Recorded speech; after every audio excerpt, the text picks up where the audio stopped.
Crawford, the leading hitting pitcher on the Red Sox staff, he made contact and hit a fly ball. But Roger Clemens allowed to swing 2-0, sacrificed in the 4th inning, and it was Clemens who bunted, and Hernandez made the bad defensive play in the 3rd inning.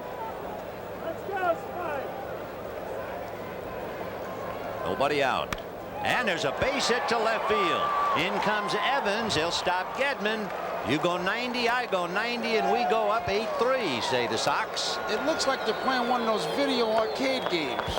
You get a hit and they all just move up. They just move up. So that's 5 consecutive singles, like needles, acupuncture applied to Dave Johnson, but not to relieve pain, but to give pain. And it's time to go to the chewing tobacco. And that's one of the tip-offs. When Davey Johnson puts a chew in his mouth and heads for the mound, that's all for the pitcher, and the pitchers know that. And he's got a mouthful right now, and Mike Greenwell is going to come up and bat for Crawford and try and just dismantle the game, but not before Davey goes out to the mound. That's a ritual. A chew of tobacco and a hook for the pitcher. So it is 8-3 Boston. Bases loaded, nobody out. The Sox are out of sight. There are 55,063 here at Shea, but it is a greatly deflated ballpark. Now we see empty seats. Now we see people heading home. Now, for the first time tonight, the enthusiasm has gone down the drain. The bubble has been burst. The air is out of the balloon. You can use all the cliches, but the city of New York knows it's in trouble. The Mets are down 8-3. Unless they come up with a remarkable rally, they will lose their earrings and their straw hat, and they will take the act to Boston, where Fenway Park awaits Bob Ojeda, and the oil can will be on the mound. When you got a big lead and you see that happen, the expression is they must be selling fire in the stands. Well, the fire has gone out in one corner, and Bruce Hurst, who really stoked it last night for the Red Sox, reliving a happy moment and blowing a pretty good bubble. Boy, I'd rather see that and see those guys chewing that tobacco. Yeah, and how? Well, Jesse Orosco, just a couple of days ago, the most dramatic moment, striking out Kevin Bass with sliders, and all of New York holding its collective breath. And now mopping up. 8-3 Boston in the 7th. Here's Mike Greenwell batting for Crawford. The Mets infield still up after 5 consecutive singles. It's like being eaten to death by an angry moth. They don't make any dents. You hardly know you've been hit. But Rice singled, Evans singled, Gedman singled, Henderson singled, Owen singled. Nobody out, bases loaded, 2 in, 8-3 Boston.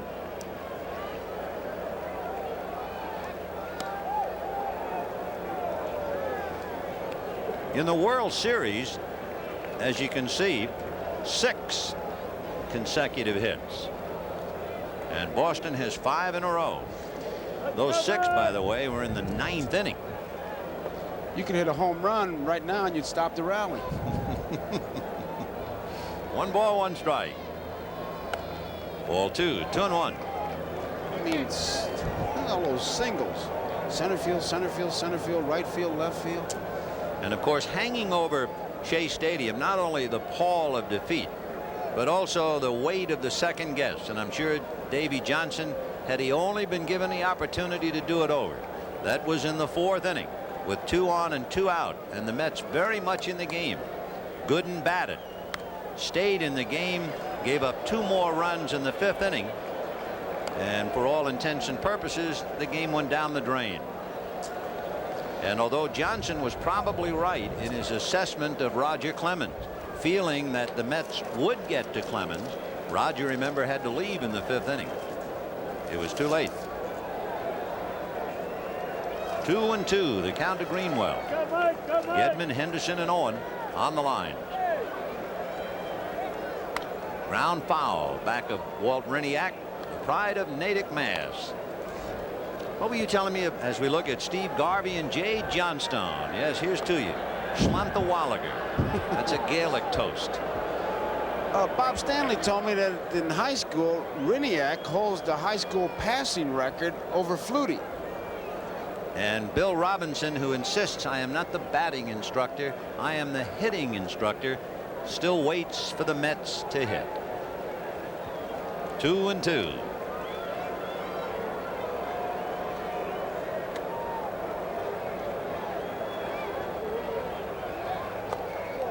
And Orozco goes 3-2. Davey uses that great expression that he gave us this summer, Vin, unfavorable chance deviations. This is one of them. Boy, it sure is. His computer has broken down tonight. And on deck, Mr. Boggs. Boy, what a night he's had. Infield up, bases loaded, nobody out, 2 runs in. Red Sox 8, Mets 3. Got him. He looked it all the way, and it got the corner. So there's a busted dream. Young Mike Greenwell in the bases loaded in the World Series, caught on that sidearm snake that got the outside corner. Well, Roscoe, he can be tough on the left-hand hitter. He sidearms you. Watch where he comes from. Looking away once again. Arm like a rope out there, and he watched it all the way, and nothing he can do. That was a good pitch. Bob Stanley has concluded his warm-ups in the Red Sox pen, and now here's Boggs. Bases loaded, 1 out. The infield is halfway. Ball 1. 1-0. So they backed off a little. Howard Johnson, however, remains near the bag at third. Gedman, Henderson, and Owen out there.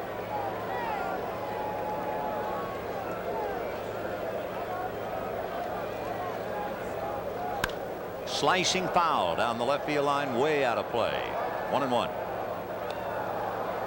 When the Mets hit in the 7th inning, they will send up Len Dykstra, Wally Backman, and Keith Hernandez. If you're wondering, Boggs does have a grand slam this year. Oh, that was a good pitch. He quit on it and dropped in there. Vicious curveball. It's the kind of a pitch he usually waits on. Hits to the opposite field. 2 strikes now. He'll be going almost certain to be from the mound towards left field. 1-2 to Wade. Got him on the breaking ball, and that's quite a feat in itself.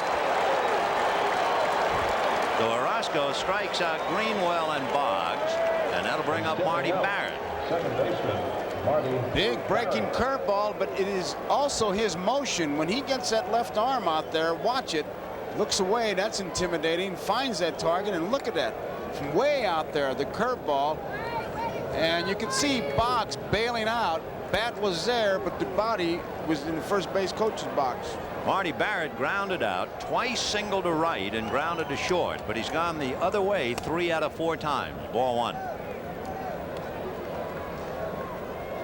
Remember last night talking to him, he said, I want to protect that outside part of the plate. I go that way. I'd rather be jammed inside than to take that pitch outside for a strike. Well, they say he likes the ball away, and he has certainly shown that in the 2 games. On the outside corner, but it was up, and they count 1 ball, 1 strike.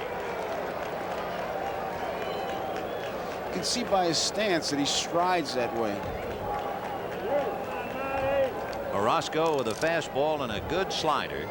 There's that mystery foot. He moves it but doesn't know why. As soon as he starts to swing, there's that mystery batter's box. Yeah, it's a rumor. Ball 2, 2-1. There's no such thing as a batter's box. It's long gone.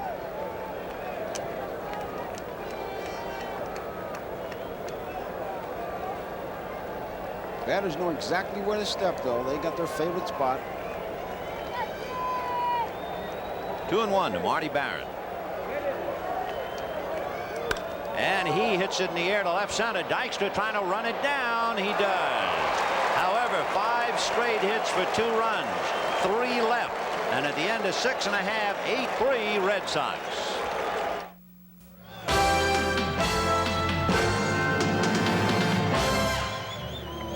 Tuesday night at historic Fenway Park in Boston. It'll be the return of Bobby Ojeda in a New York Mets uniform, and the can will be waiting. Tuesday night. But we still have plenty of tonight left. 3 innings to go. And Bob Stanley, the big guy with a good palm ball. He'll be working on Lenny Dykstra. 1 ball and no strikes. So the Mets got what they wanted. They got into the Boston bullpen early enough, but Crawford shut them down, and now Stanley's trying to do it. A hopper into left field. Base hit for Dykstra.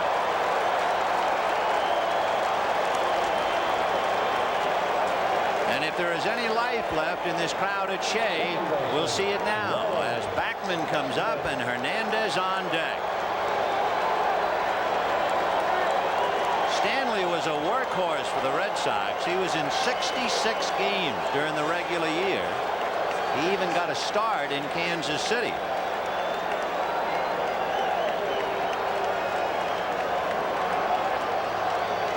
Dykstra at first with Buckner in front of him and Backman at the plate.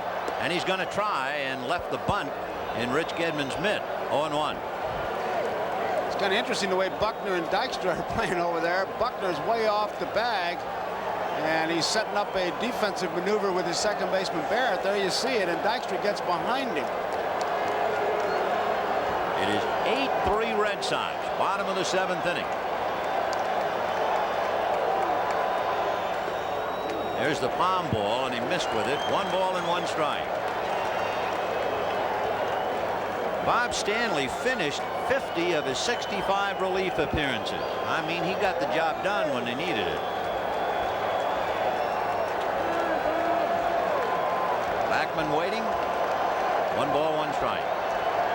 And there's a ball hit into left center, base hit. Dykstra to second and holding, and the Mets try to come back.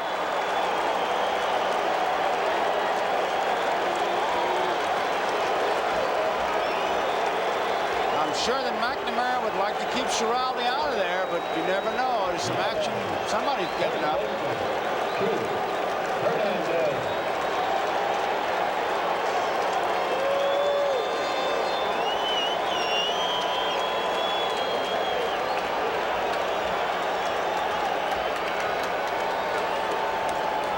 The crowd is showing life.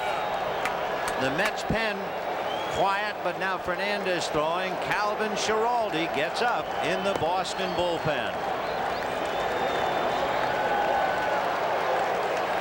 So Dykstra at second, Backman at first, nobody out. 8-3 Boston in the 7th.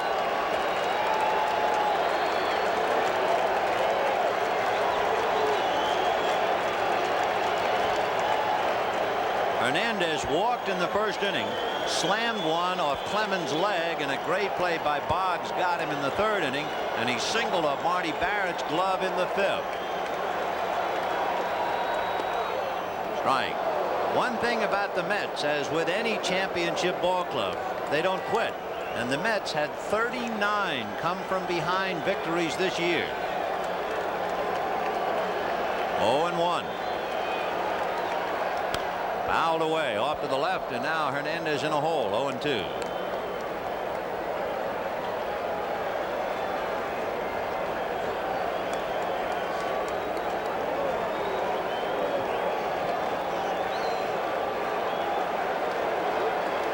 Mets trying to get back in the game. The 2 pests are on the baseline. Palm ball misses. 1-2.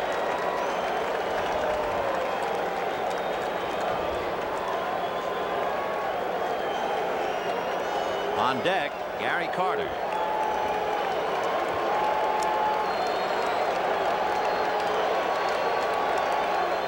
Palm ball got him.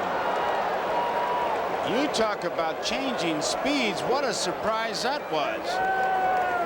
1 ball and 2 strikes, and Stanley gives it the big windup and throws the palm ball. There you see it. You got a good look at how deep in his hand it was.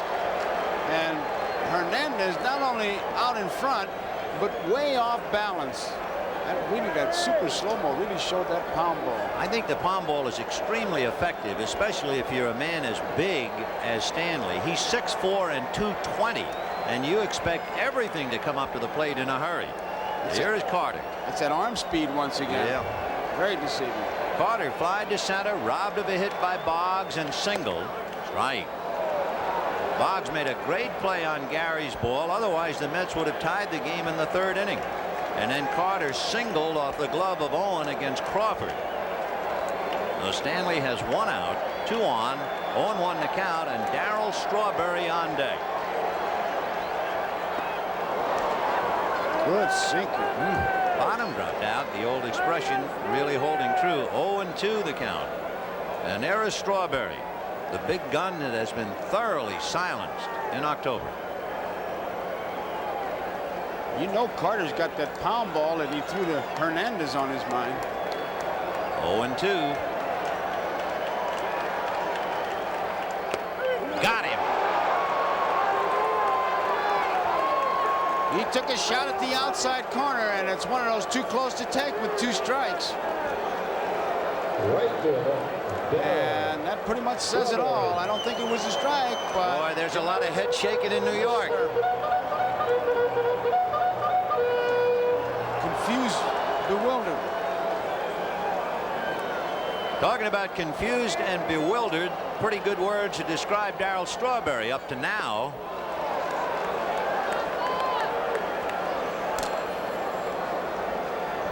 Here's that pitch to Carter. Look at Gedman setting up. There was no doubt in Evans' mind. 0-1. 1 ball and 1 strike. Vin, if I was Strawberry right now, I would look, as we look at Carter, I would look for the pound ball right now and just guess and give him a strike. Can't do any worse than that. He has struck out twice tonight. Ball 2, 2-1, and he has had as humiliating a time in the postseason activity as any big hitter. Let's take a look at that. There's the grip. That's why they call it the pound ball. It's very simple. Deep in your palm, and you use the arm speed like you're throwing a fastball. Of course, he looks like Dizzy Gillespie the way he was puffed up there. Fouled away, and Strawberry out in front of it, and the count 2-2. Lee Mazzilli. Remember, Strawberry is followed by the pitcher after that 2-for-1 switch with Aguilera and Wilson. So Lee Mazzilli is on deck to bat for Orozco if he gets a chance. Little roller up along first base, foul ball. Sinker ball, the outside part of the plate, tried to pull it. Just confused. For the Mets, this inning is not a typical inning. Not for Carter, not for Hernandez, but it was typical for Dykstra and Backman. The little pests set the table. Dykstra single to left, Backman single to center. But the big guys were thoroughly muffled as Hernandez struck out and Carter strikes out. And here is Strawberry with 2 strikes. 3-2. Tell you one thing, I don't know how in the world you can throw a pound ball for a strike, and the Mets are probably wondering that too. Hernandez is angry, visibly affected about the way that ball fooled him to strike him out. 3-2, runners go. 1 hopper, staying with it is Spike on. Low throw, Buckner digs it out. It's as if they're trying to tantalize the Mets. 2 are left, and at the end of 7, 8-3 Boston.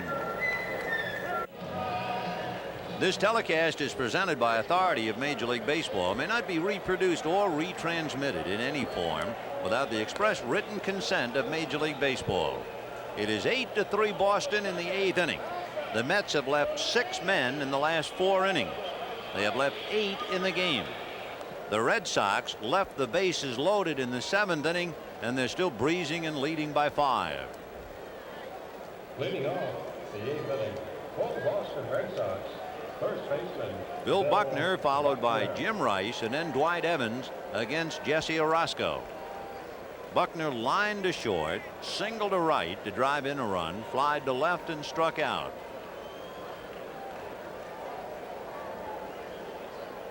Everyone in the starting lineup with at least 1 hit. Rice has 2. Evans has 2 plus a walk. Henderson has 2. Owen has 2. Barrett has 2. And Buckner and Boggs and Gedman 1 apiece. Strike. I look at Buckner, Vin, with those high top shoes and that mustache, and I think of my T206 old time bubblegum cards like he was with the Highlanders. This is Billy Joel. Christy Brinkley on the other side of the camera for a change, videotaping the crowd. That's a waste to have her on the other side of the camera. 0-1. Billy Joel sang the national anthem. There, now that's better. What's she taking? Cameraman? I guess that's infinity.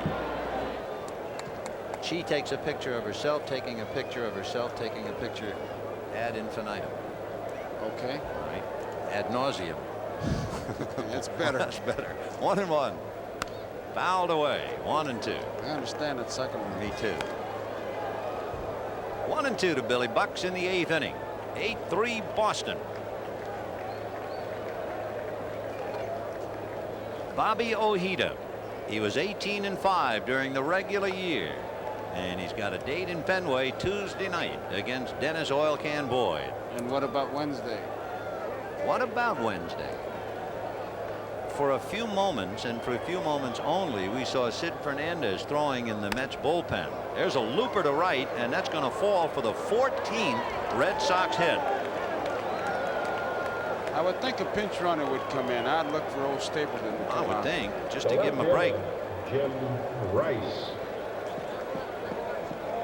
Now just watch him labor to first base. Look at those legs. I mean, he's running on marbles.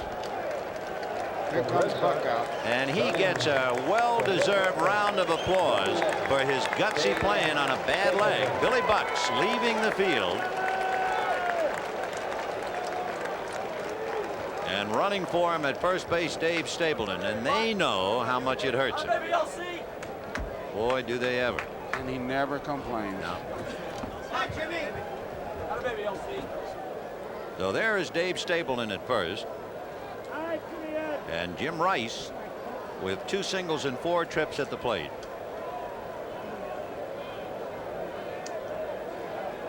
He has hit the first pitch, or at least swung at it, every time up, and he fouls that one away. And as we talked about last night in talking to him, he makes up his mind before he goes into the batter's box. You know, they say he'll be a first ball fastball hitter. He was a first ball slider hitter just then. He's an equal opportunity first ball hitter. That's right. You He'll hit throw it, I'll anything. hit it. 0-1. Fastball. 0-2. Here's what they're choking up on the bat, what he did. He says, I just want to be quick with the bat. And if I can be quick with the bat by choking it up a little bit, he's a little bit down on the end, though, now. He's still up a little bit, not right down on the end, but he's been up higher than that. He wants to be quick with it. Stay away from strikeout and double play if he can. 0-2 to Jim. And he whacks that off-speed pitch into left field for a base hit. And what an exchange of looks. Gary Carter turned and walked away in disgust, looking over towards the Mets dugout. Orozco stared at Carter as he walked over towards third, as if to say, no matter what we serve up there, it's a base hit. Boy, the Sox have really made an impression on the Mets tonight with 15 hits and 8 runs. But, you know, I can see Gary staring out there. You're saying to yourself, man, you got him 2 strikes. If you're going to throw a curveball, bounce it up there. He might chase it. Maybe something will happen. But to give him a room service job like that, you're asking for off speed. Boy. All right, 2 on, nobody out, and here's Dwight Evans. That's the off-speed pitch, but he got it outside. Ball 1. Dwight walked and struck out, hit a 2-run home run in the 5th inning, singled in the 7th inning, and made a dazzling catch of a ball hit by Len Dykstra in the 5th inning. Little slider for a strike. That's the interesting thing about what the Red Sox have done tonight. Number 1, they've hit everything that the Mets pitchers have thrown up there. And Don Baylor, who has been the designated sitter for 2 games, will probably be back in action at Fenway Tuesday night. Big chopper to short. Santana goes back to second, and Backman on to Hernandez for the double play. And what a great job Backman did on the pivot. He really had to go to the shortstop side and really put something on it.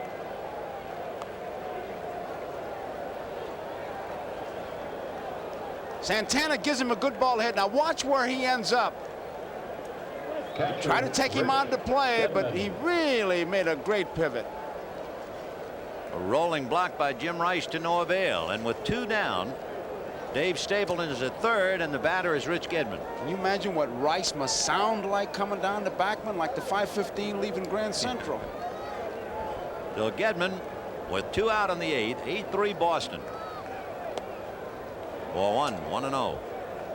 When the Mets hit in the bottom of the 8th, there'll be a hitter for Orozco, then Johnson and Santana and Wilson batting 9th and 4th in the inning. Rice down the stairs and out of view.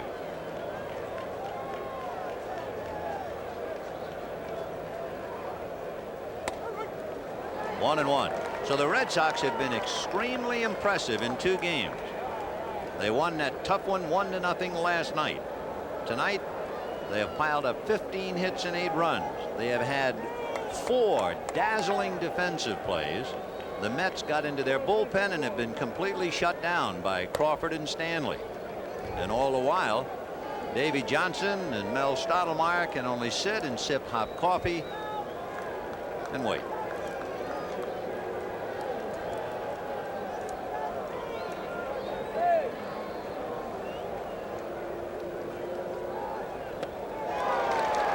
Two. And as you say that, Vin, I just think of that shot of Baylor. There'll be no pitcher in the 9th spot when they get to Fenway, and Baylor's had a tremendous year for him. And remember how they talked about how the Red Sox were going to be at such a great disadvantage. They couldn't have the DH. They'd have to maneuver their pitchers. They'd have to get into the bullpen. 2-2. Got him, and he flinched, quit, and Orozco strikes him out. Gives up 2 hits and nothing else. A man left at third at the end of 7 1/2. 8-3 Boston.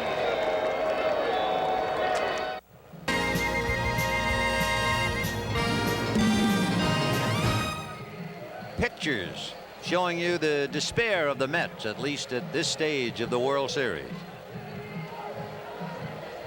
And a date in Fenway Tuesday night. And not exactly a lot of rah-rah down there. Howard Johnson is reaching up towards the heater. And Gary Carter's had a long night. Jesse Orozco, number 13, Lee Mazzilli, followed by Howard Johnson, and then Rafael Santana. Bottom of the 8th inning, 8-3 Sox.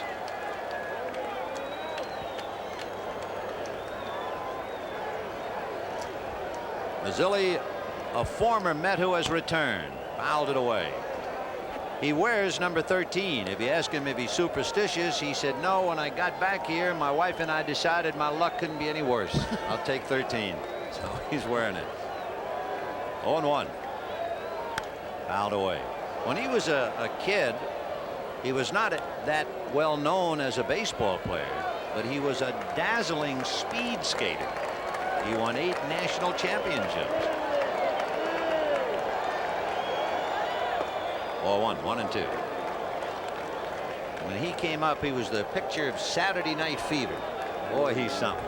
Boy, he really had that early height. And he lifts a fly ball to Dave Henderson in center, but that's a graveyard out there. 1 away. One of the great expressions of all time, you talk about graveyard, was Fresco Thompson's great description of Willie Mays. He said his glove, Willie Mays' glove, triples go to die. Howard Johnson. Hojo thought he might have hit one out. That was back in the 4th inning. It would have been a big one. It would have revitalized the Mets. They were trailing at the time 4-2, and he came up with a man aboard. And he hit a towering drive that looked like it was heading for the Mets bullpen, and it just died. Evans caught it. And that was a big play. 1 ball, no strikes. Slice foul, out of play. Momentum. The Sox got 3 in the 3rd inning. In the bottom of the 3rd, the Mets came roaring back for 2 and would have at least tied the game. And Strawberry is well aware of it, as well as everybody else, except for the magic glove of Wade Boggs on a ball hit by Hernandez and a ball hit by Gary Carter. Johnson holding back the bunt attempt, and the count 2-1. And then Henderson came up where it was 3-2 Boston, and they were being challenged, and he hit one out, and that was it to say, that's it, stop right here. They added 2 more on the home run by Evans, and all of a sudden what was 3-2 was 6-2. Chopper to Stapleton. He'll hang one to Big Stanley. The Stanley steamer, and you have 2 out. Shortstop, Rafael John McNamara. Santana. When you were talking about that inner strength that he has, and you likened him to Gil Hodges, the former Marine, no coincidence that John has a son who's a lieutenant in the Marine Corps. And I'm not sure where Mike is, but if he has a chance, I'm sure he is busting his buttons over his dad. Much like Hodges, because he doesn't say a lot of things, they sometimes mistake that for lack of strength. Fouled away. And Gilly showed it in a hurry. Took John a little bit longer. But I tell you, he runs that ball club. Davy Johnson is not very emotional at all. You can't really tell whether he's winning or losing No. just looking at him in there. 0-1. That's hit fouled on the right field line out of play. Santana, from whom you would not expect too much offensively, singled in the 3rd inning and singled in the 4th inning against Clemens, and was robbed of a hit in the 6th inning batting against Crawford. He got a high inside fastball and he blackjacked it, and Wade Boggs backhanded and short hopped it and threw him out. That was in the 6th. Well, that's one of the things the Red Sox scouts told their ball club, that Santana is hot, swinging the bat in good shape. 1 ball, 2 strikes. Got him on the breaking ball, and that chills him. Boy, he backed him out of there. He came sidearm, and that took the, there's Tuffle. 3 strikeouts, and it's still 8-3 Sox. Tonight's game has been brought to you by Miller Lite. For great taste, there is only one light beer. By Wendy's, now introducing the big classic hamburger. This is the good stuff. By IBM and the growing family of IBM personal computers. And by Ford and your Ford dealer. Have you driven a Ford lately?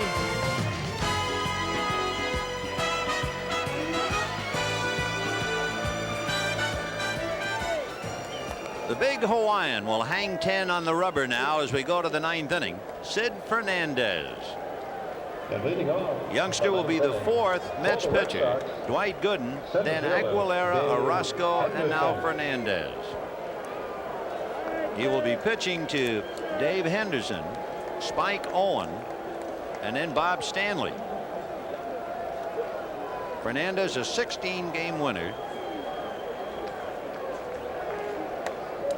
In seeing him pitch tonight, you begin to think more and more about Game 4.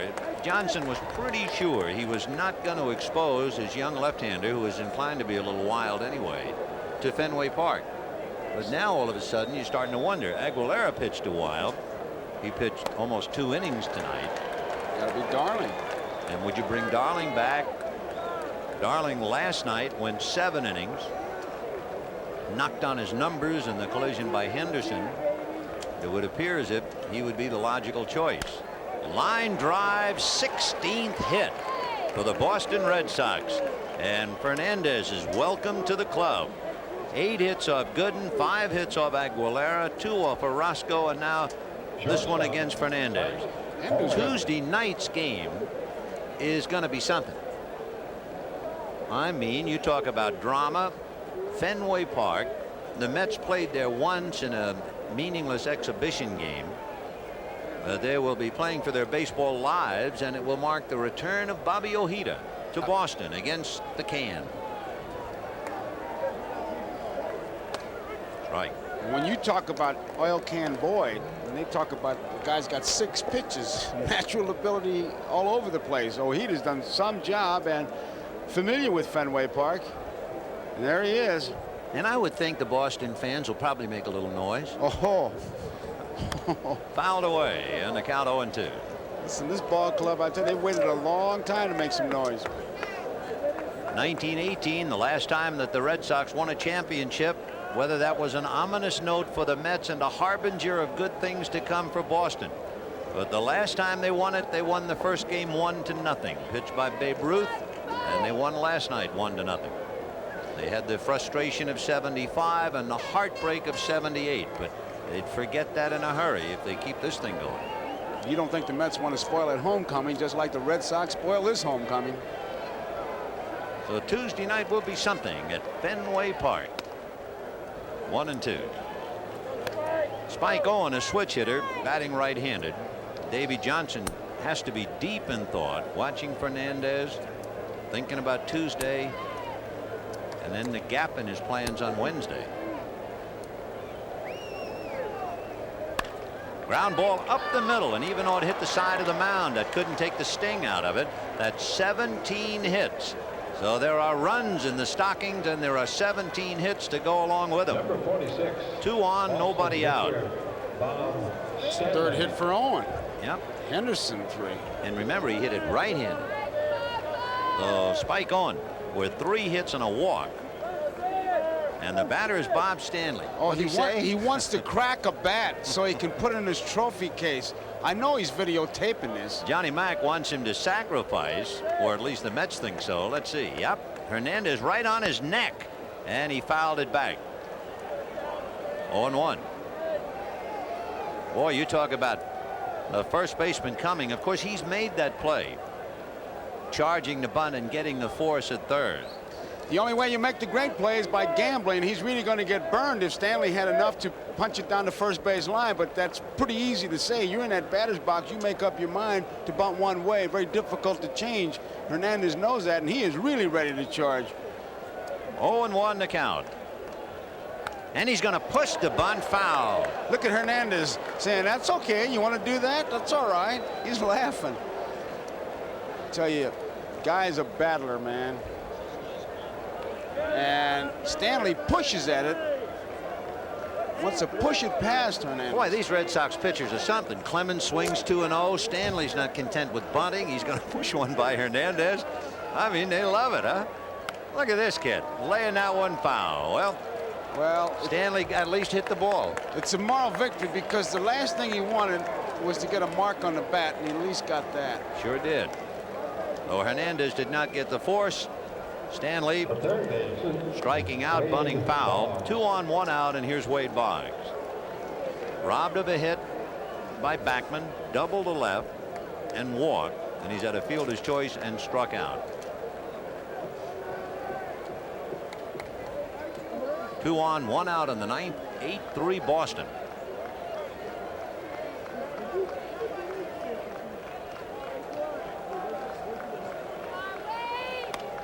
In there.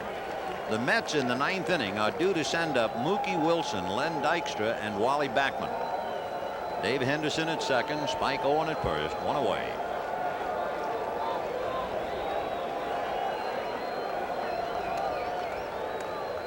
Big slow curveball in there. Boggs, it's that old expression about cutting bait. He wasn't quite sure what to do with it. 0-2.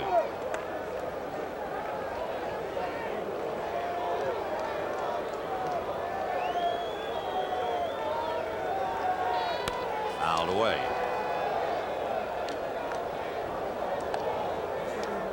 I figure we're 3 hits away from even talking about the record, but if you wonder, the record is 20 hits. The interesting thing about it, back in 1946, the Cardinals got 20 hits against Boston, and that looks like it might be 18. It is, against the wall.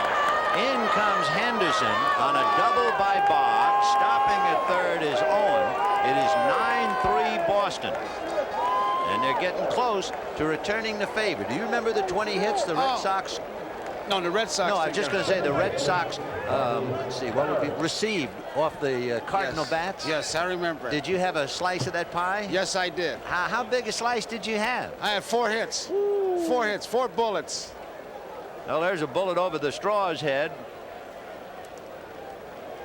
So the beat goes on. Meanwhile, holding at third is Spike Owen, and they're checking him out. He might have hit the bag while waiting for the sign from Latchman. Meanwhile, Hernandez has had it, 2 singles and a double, and you have a pretty good indication of why Davy Johnson was not thinking of using him in Fenway for sure.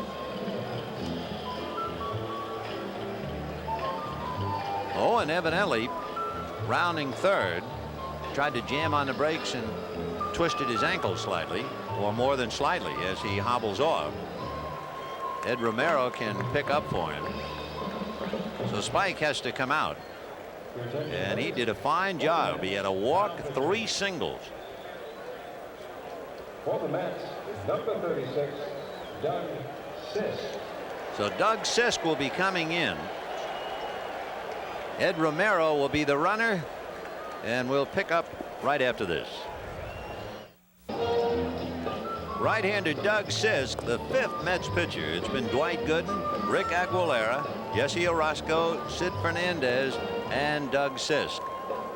You can see Sisk's numbers, and he is asked to try and get the outs. There's no one throwing in the bullpen. You only have Randy Neiman and Roger McDowell left. Oh, you got to get Vern Hochschild in there. He's close. By Vern, coach. I broke in with old Vern in 1942, and we got to remember old Vern. Right. The infield is up. If there ever is a sinking feeling, it has to be an infield up, trailing by 6 in the 9th inning. Ball 1. 9 runs, 18 hits for the Red Sox. 3 runs, 8 hits, and an error for the Mets, albeit a pretty important error back in the 3rd inning by Keith Hernandez. Marty Barrett was extremely tough with the bat with men in scoring position against the Angels. In fact, he was 7 for 10, and he's got another opportunity. 2nd and 3rd and 1 out. Plus handling everything that was hit his way. He was the MVP, and deservedly so. Dave Stapleton is on deck. Doug Sisk out of Washington. Sinker slider pitcher. All 3. He did not allow a home run all year. In fact, the last home run that Sisk allowed was in August of '85.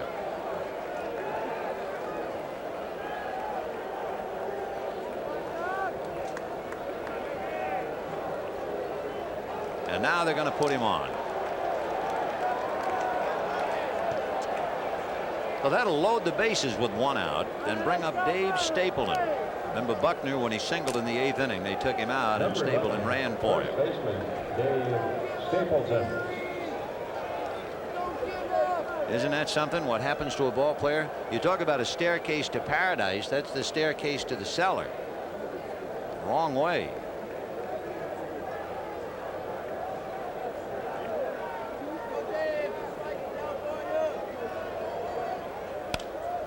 And he promptly lifts a fly ball to shallow left. Mookie Wilson is there. Romero tags, but he's not going to go anywhere. And it's cut off by Howard Johnson. That's the 2nd out. And Jim Rice will be coming up with the bases loaded. He has been swinging at the first pitch at every at-bat. He has struck out, flied to right, single to left, single to center, and single to left. He is 3 for 5. If you were sitting in the ballpark now watching this and knew that, you'd say, you think he'll hit the first pitch? Think they'll walk him intentionally with the bases loaded? You know, I remember that happening. When Mel Ott managed the New York Giants, he walked Bill Nicholson of the Chicago Cubs with the bases loaded intentionally. And Rice, lo and behold, takes the first pitch. Ball 1. First time he has let one go by.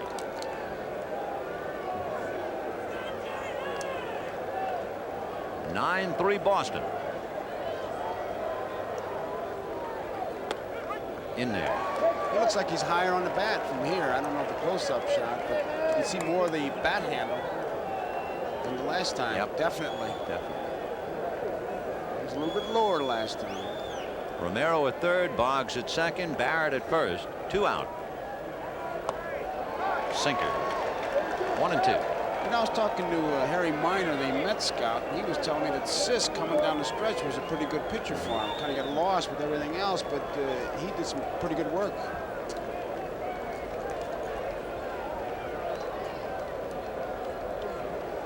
One and 2. Boy, that thing really took off. Carter catching it somewhat awkwardly. 2 balls, 2 strikes. A lot of times they throw that sinker, and then you put down the fastball thinking they're going to throw a sinker, and then they'll sail it like that, and it can be a little tough. Even though you know the pitch is a fastball, you don't know where he's going to throw it, whether he's going to sink it or ride it. 2 and 2. 2 down, bases jammed. Ball 3. Well, you can't exactly call it a moment of truth, not when it's 9-3.